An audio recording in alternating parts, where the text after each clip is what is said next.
juga ingin minta tanggapan juga kalau gitu dari Bung Rismon. Bung Rismon tadi mengatakan tidak ada motif apa-apa. Ini murni soal untuk mengungkapkan soal kebenaran asli atau tidaknya ijazahnya Pak Jokowi. Tapi menurut Bung Andi kemarin ada beberapa rekan Anda juga Bung Rismon. Ada Mas Roy Suryo di sana, ada Pak Said Didu kehadiran dengan Purnawiran TNI yang sebelumnya mengusulkan Pak Makzulan Gibran. Bagaimana tanggapan Anda soal ini? Bung Rismon? Ya, Bang. Ya. Iya, aduh, ini narasinya terlalu liar sekali, apalagi untuk saya ya. Ini narasinya Bung Andi ini terlalu liar tanpa ada pembuktian latar belakang saya, bagaimana. Saya menulis buku ratusan Pak Andi ya di Amazon. Jadi saya murni ini dan saya juga akan mempertimbangkan untuk melaporkan Pak Jokowi atas dugaan skripsi palsu. Karena memang tidak mendapatkan jawaban yang puas atas keterangan metode forensik yang dilakukan oleh Bareskrim terkait penggunaan cuma indera perasa, diraba, terus disimpulkan bahwa itu produk dari letterpress. Kami ingin ya itu diuji ulang, khususnya skripsi itu. Narasi-narasi liar itu yang disebutkan Bung Andi ya, itu tidak menghentikan langkah saya supaya sejarah Indonesia ini diluruskan dan ke depan tidak ada lagi capres yang memiliki latar belakang khususnya pendidikan yang abu-abu. Ya, ini untuk generasi masa depan. Bung Rismon, artinya kehadiran Mas Roy Suryo kemarin, lalu kehadirannya Pak Said Didu itu tidak ada kaitannya dengan Anda begitu? Anda ingin mengatakan seperti itu ya, Bung Rismon? Kan mencetuskan ini kan murni sejak awal kan saya tidak ada kaitan dengan siapapun.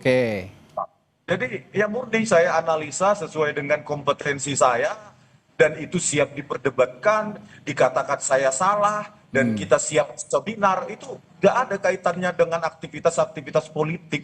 Apapun itu tidak ada. Ini murni ya saya datang ke Jogja ya biaya sendiri. Kemana pun saya biaya sendiri Bung Andi. Jadi ya itu terlalu liar lah khususnya untuk saya. Ya. Boleh saya jawab ya?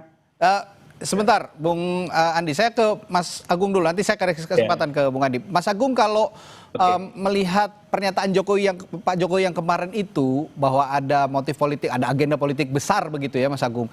Sebenarnya Pak Jokowi ini menargetkan siapa? Saya yakin juga ini sebenarnya Pak Jokowi pengen mengarahkan kepada aktor-aktor politik misalnya yang dianggap oleh dirinya ini membuat agenda besar yang ingin mendiskreditkan pribadinya Pak Jokowi. Kira-kira siapa yang disasar sebenarnya oleh Pak Jokowi?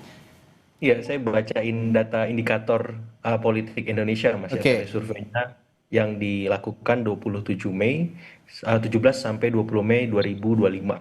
Di situ memang cross tabulasi mengungkapkan ketika dibahas soal isu ijazah ini memang yang percaya ya paling besar itu kelompok capres Anies Baswedan dan Caimin ya.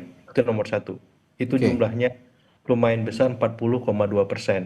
Kemudian yang tertinggi kedua Ganjar Pranowo dan Pak Mahfud ya 20,4%. Yang ketiga baru Pak Prabowo Mas Gibran 15,2%. Jadi dari tiga capres ini yang kemarin maju ternyata yang terpapar dan percaya dengan isu ya dugaan ijazah palsu Pak Jokowi ini ada di kelompok Anies dan Ganjar semacam itu. Rentangnya cukup jauh dengan rentang dari kelompok pendukung Pak Prabowo. Ada nggak kelompok Pak Prabowo yang percaya? Ada, tapi sangat rendah di kelompok pendukung Anies dan kelompok pendukung Ganjar. Itu yang saya maksud ketika memang ada residu-residu dua periode kepemimpinan Pak Jokowi yang melukai sebagian kalangan, kemudian ada ekses dari Pilpres 2024 dan itu terafirmasi oleh temuan indikator politik lewat telesurveinya. Jadi datanya itu secara kuantitatif. Ya, dijawab dengan data oleh Mas Agung ya. Ya, karena jangan sampai ini jadi debat kusir yang nggak ada. Jadi basis saya bicara ketika ada ekses dan residu itu basisnya adalah telesurvei indikator secara nasional dengan margin of error 2,8%. Jadi kolega saya Mas Burhan melakukan itu. Nah, secara kualitatif ya kalau ditanya ini tidak berkelindan, kemudian berdiri masing-masing secara tunggal, saya susah untuk tidak mengatakan ini tidak sesederhana itu. Karena apa? Karena di balik politik kita yang dinamis ini kan ada aktor-aktor, ada kingmaker, ada dewa-dewanya Mas Radi. yang harus dalam tanda petik diseimbangkan oleh Presiden Prabowo. Ada dewa di Cikeas, ada dewa di Teguh Umar, ada dewa di Hambalang, ada dewa di Ciganjur, Cendana, dan seterusnya. Nah, saya kira dewa-dewa inilah yang saya kira sedang bermain dalam tanda petik untuk melihat situasi yang ada sekarang. Nah, dewa di Solo ini harus berupaya menyeimbangkan itu. Ya, saya kira ini permainannya yang sedang dilakukan oleh ya Bang Rismon, Bang Roy Suryo, dan Mbak Tifa.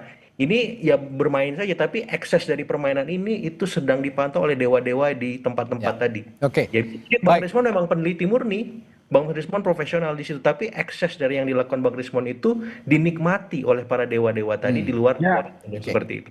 Baik, Bung Andi, singkat, Anda ada tanggapan soal jawaban dari Bung Rismon tadi? Silakan. Ya, menurut saya begini, Bung Rismon ini baper banget gitu loh. Saya katakan itu yang duduk pada saat itu, mungkin Bung Rismon kan nggak ada di sana. Saya sepakat lah apa yang dikatakan Mas Agung itu, bahwasanya yang Bung Rismon ya sebagai ilmuwan aja gitu, tidak ada campur masalah politik. Tapi yang kemarin duduk bareng itu dan press conference itu memang itu adalah orang politik. Saya katakan quote unquote di situ.